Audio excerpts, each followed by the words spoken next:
Across the inky velvet reaches of space lie unknown terrors, strange worlds, and even stranger races.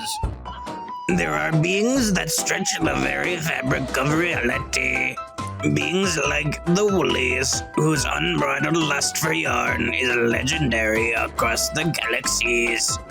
And no Woolie is more greedy for the fluffy fiber than the twin queens of Rayon, Polly and Esther. Well, Professor Nylon?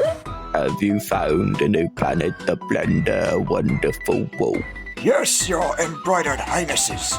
Have a bow peep through my fiber optic yarnoscope. Eureka! Is the mother of all wolves. What a weird-looking creature. I'll say, he's not wearing any pants. There's just no privacy for us big stars. The wildly wicked Woolies could not resist the chance to steal wool. We'll pull the wool over that bobcat's eyes. And yank is yank. So they knit their plan carefully. We'll let one here and hurl to here. And soon, the very fabric of space was being warped by their sordid saucers of silk. What's our yarn consumption, Ensign? About 2 light years to the yard, sir! But the Woolies had chosen to invade the space of one perfectly ferocious feline. I'm bad. Whoa, I'm bad. A bobcat, ready, willing, and able to defend the rights of the downtrodden. Go ahead, make my day. Smite the evildoers. Shall I smite, shall I bite? It's a mood thing, really. And to generally act and behave in a heroic and politically correct manner. I regret that I have but 9 lives to give to my planet. Well, it could happen. And so, the nefarious, nasty, no-account, Nosferatu-ish Woolies proceeded to clean Bubsy's clock. I'll vacuum. I'll dust. Woolies swiftly made a sucker out of Bubsy. Who said cat hair was hard to vacuum up? Of course it helps if it's still attached to the cat! And in a mind-numbing succession, he was first rejected, How humiliating. and then ejected. I'd like to remind the producer of this game that I am an endangered species. The Woolies' unprovoked attack opened Bubsy's eyes I see you have a lovely home here, Mrs. Gopher. and focused his mind on one razor-sharp thought. I bet this means I'll miss lunch. I knew I should have increased my insurance. And so begins the spellbinding, fast-paced, nail-biting, action-packed blockbuster event. I'll be back. Close Encounters of the Third Kind. You think I would have had more lines? This is my comic after all. Get the right mood going. Here we go. We're the first people to play Bubsy Notepad Edition. As far as you know. Hopefully, There he is. I hope so. There's our hero. Okay, let's. Let's bad edition. What? Yay. Wait, is it, are we recording? Yep, I'm just making sure we got the volume right. The trademark of the show was the volume being too loud at first. There we go. What could possibly go wrong? Here we go, guys. It took us 3 hours to set this whole thing up, and I'm totally lying. Oh, wait. It really did take way too long to get this thing ready. Oh, hang on. I just realized I'm not actually listening to this. So, one cool thing that was pointed out is no more fall damage. Wait. That was the worst part. There was fall damage? I don't know anything about Bubsy. There was Or originally very fall little, damage. at Okay, least. that was my fault Are there. you streaming? That's stupid. I am streaming. How come I can't see the stream? I don't know. Right here. Oh, here it is. But not only that, but when you start going full speed, the camera pulls back so that Bubsy is toward the back of the screen so you can actually see what's coming ahead of you for a change. Oh, wait. Look at that! Incredible. It's playable now! Incredible. Guys. And I'm gonna be totally honest, I actually like Bubsy. I think he's a fun little character. Like, yeah, he's annoying, but that's kind of the joke. He thinks he's cool, but he's not, kind of thing, you know. But the gameplay, even the style of gameplay, I thought was fun. It just was clunky. But this is serviceable. I like this. A lot of protagonists think they're cool. This guy. Yeah. This guy knows he is. Exactly. Yeah. No, I've always liked that. Like I said, it's fun to have that character who thinks he's the cool guy, but he's just, you know, an annoying twerp. You know, like, it's really amusing. What could possibly go wrong? Except freaking everything! I always liked Bubsy's voice too. Like I said, he sounds like Eek the Cat. This was one of my favorite cartoons as a kid too. Eek the Cat is such a precious soul. He is. Eek is precious. Eek the Cat! Did you guys ever see that one before? Yeah, No, I've never even heard of it before you mentioned it. It's adorable. Well, maybe I did, but like I don't remember. So, I think you would. I'm going to pause for a second because I got to adjust the volumes for you guys here because some of you guys are a little too loud. So, Dill, you're saying you've seen it before? Yes, here and there. That's a fair, because you're about closer to my age. Yeah, Eek was a cartoon about a very unlucky cat. He's like a very friendly little guy. He always wants to help people and do the right thing, but it's just like the universe is out to get him. Like, no matter what, he's like always Rocco's getting. This monologue is gonna be in the video, kind of like right? Rocco and Rocco's Modern Life. He's just this unlucky little guy. But it kind of had, even as a kid, I always described it as like, it had a violent sense of humor with a gentle heart, because like the whole point of the show was that Eek really didn't care how bad things got as long as he did the right thing. And it was just very encouraging in that, of just that it's always worth it to do the right thing and help people. Yeah. And I always thought that was very sweet about the show. Yeah, it's like My Name is Earl. Wait, it's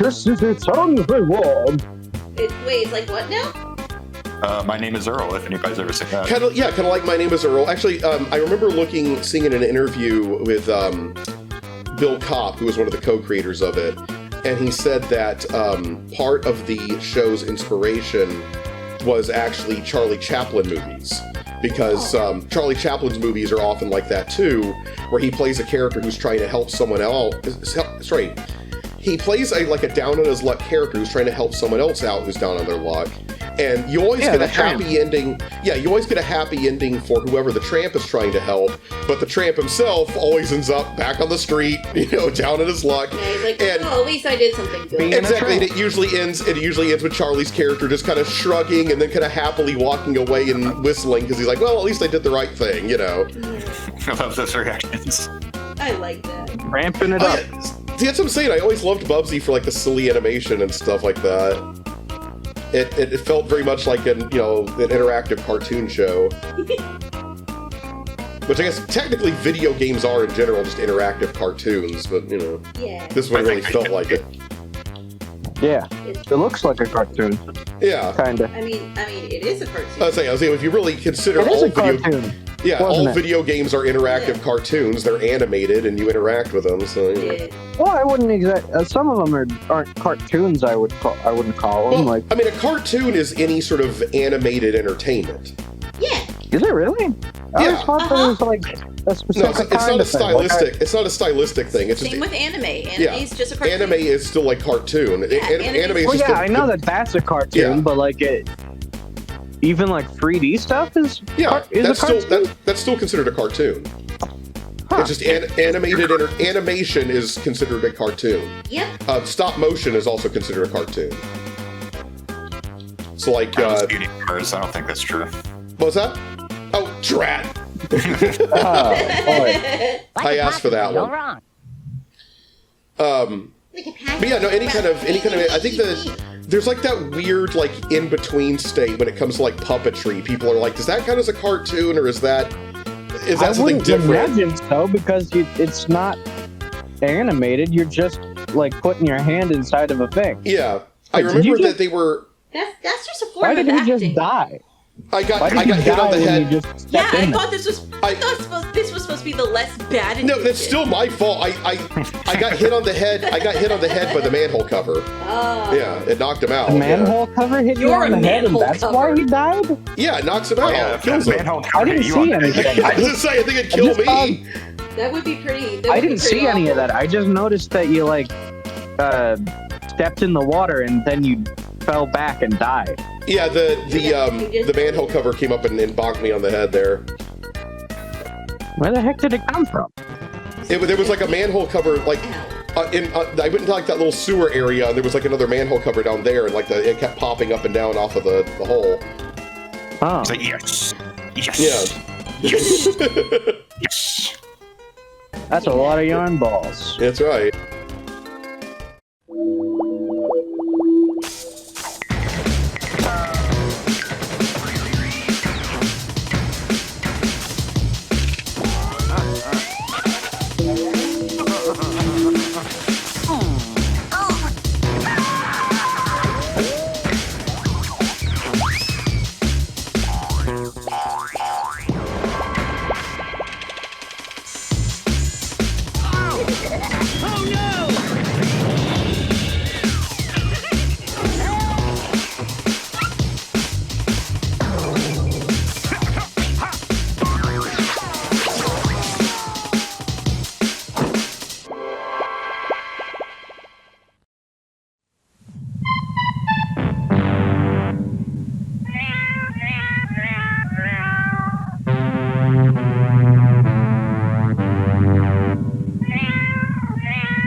Only Meow Mix brand cat food has the 3 flavors cats love best and tastes so good it's become a universal favorite. パックインとポッポからとびっきり楽しいプレゼント。スーパーファミコン山猫バブジーの大冒険パックインビデオから。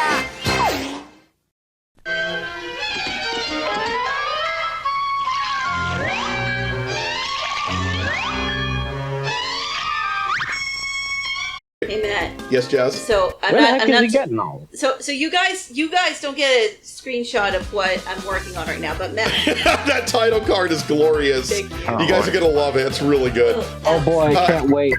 So the yarn balls, you were asking about that. That is the plot of the story. Bubsy loves yarn balls because he's a bobcat and cats love yarn balls, and these little aliens, the Woolies, also love them. So they've stolen all of the Earth's yarn balls and taken them to their planet, and they accidentally scooped up Bubsy as well. So Bubsy wants to take back all the yarn balls. well, maybe they need it more than he does. Did he ever think of that? Maybe they need all that wool so that they can hide their young in it, so that they can grow and mature. Bobcats are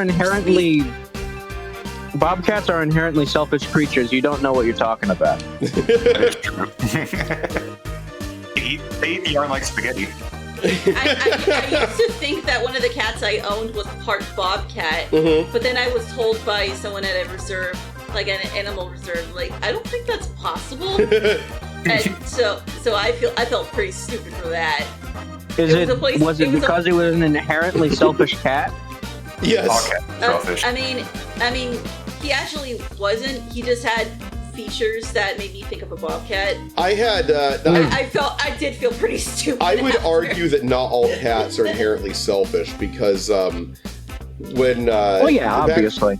Back in my previous marriage, my ex and I had a cat that we had named Larkin. He was a little orange cat, and he was like the most maternal male cat I'd ever know. Like he had like this mother hen mentality that like anyone who came into the house, he would hop on their lap and start giving them kisses. And like when we would go to bed, he would come up and join us in the bed and like knead the blanket and everything. And like you'd think because he was getting himself comfy and everything to lay down with us, but no, he would knead the blankets and like tuck us into bed, and then he would walk off. That lovely. Like he would like tuck us in and be like, okay, well I'll join you guys later and everything. He was really sweet. Yeah, he was really sweet. cute. Very, very gentle-natured cat. There's a special place in heaven aren't for like kitty boy cats like cats that. Yes. I believe all aren't boy cats cats go to like- heaven. I There's mentioned I don't a like especially nice place for kitty cats like that. I know, one of the but, like, funniest aren't boy cats, moments like, usually ever. nicer? Oh wait, what was that? No, I'm sorry, you were saying something. I didn't hear you. I've known some pretty I nasty said, cats. aren't boy cats like usually like they tend to be more nicer? I mean, the only boy cat I've had was a demon. But I don't know. I remember. Oh, I'm gonna raise your volume a little bit because it's hard to hear you. yeah, you're really muffled.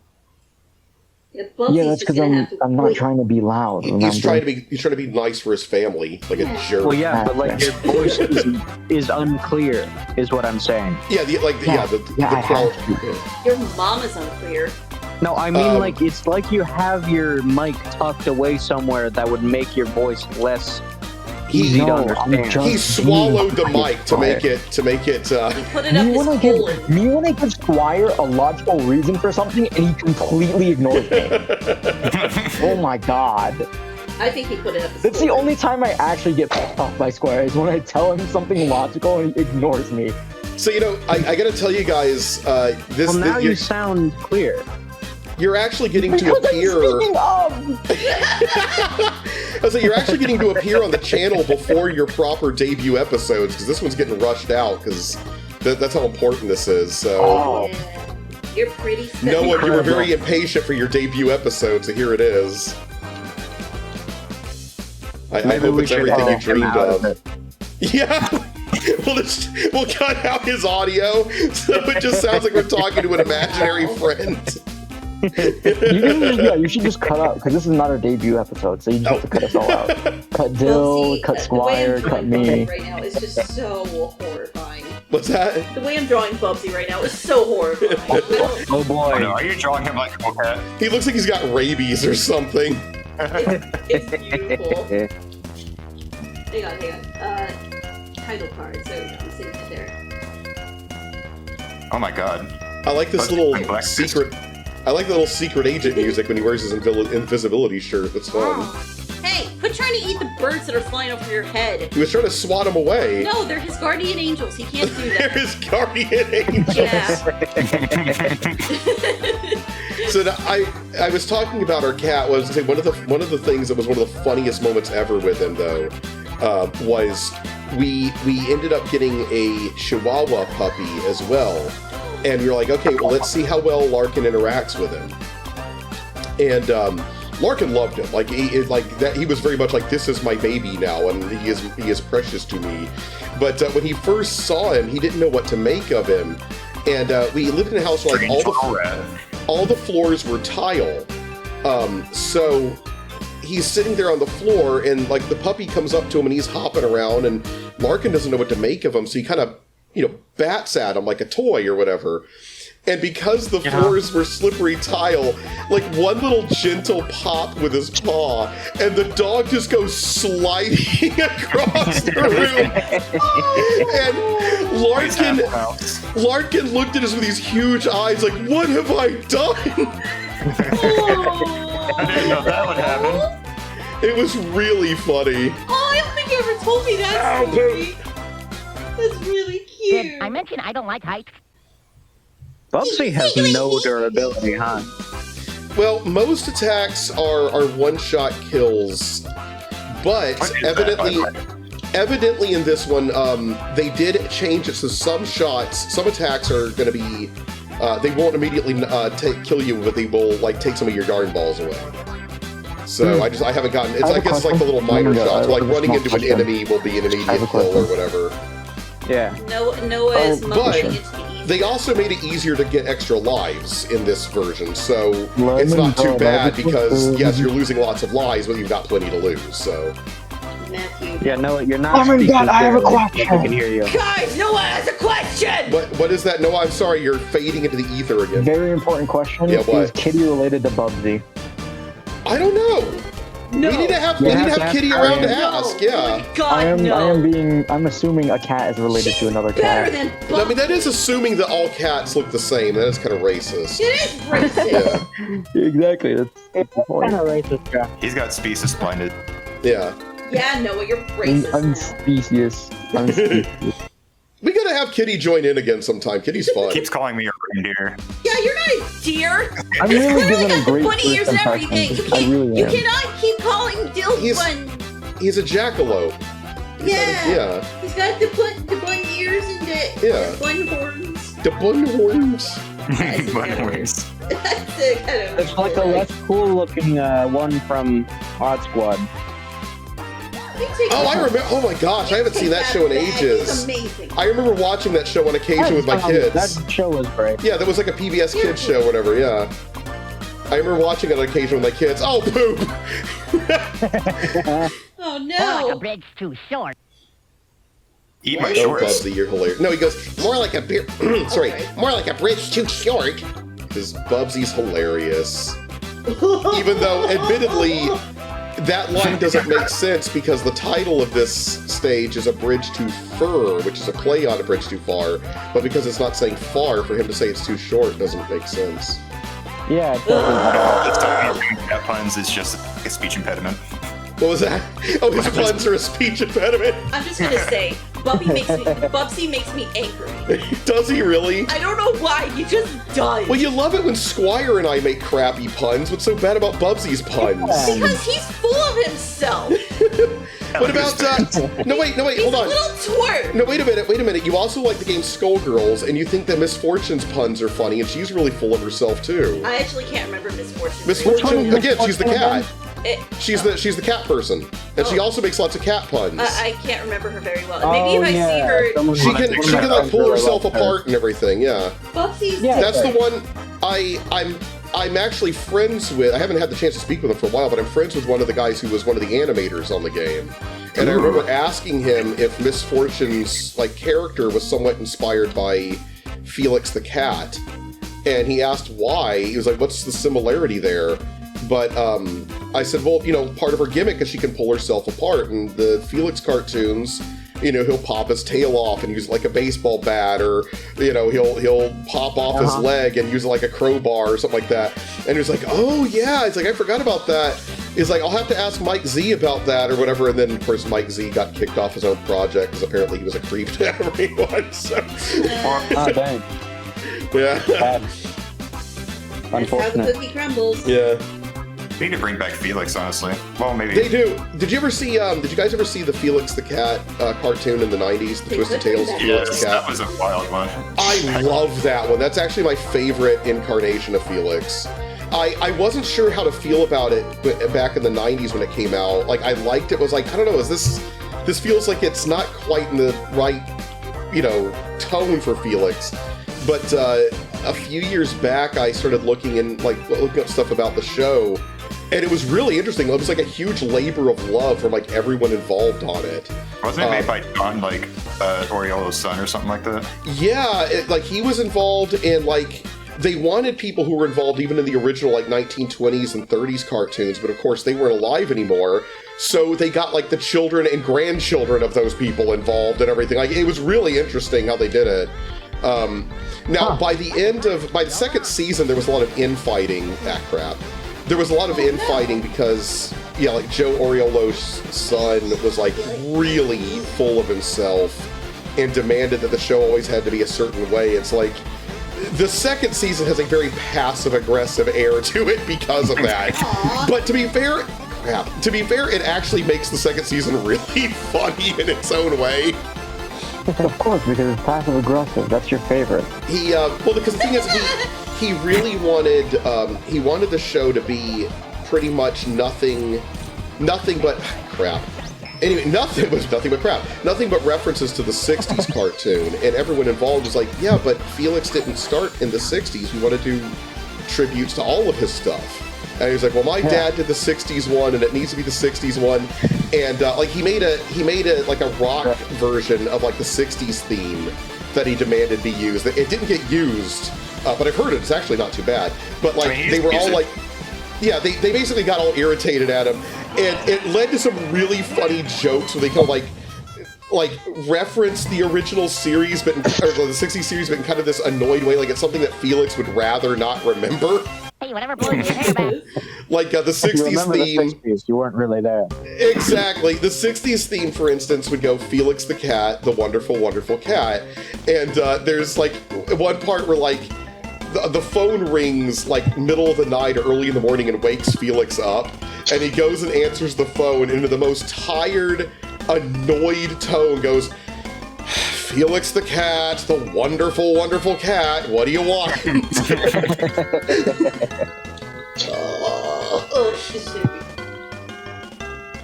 I always remember loved those. there's They were really one funny. scene from the show that I always think is funny where he's chasing somebody. He's like, I want my comic book back, you comic book stealer. You're never going to catch me because I'm going to sell it to the communists.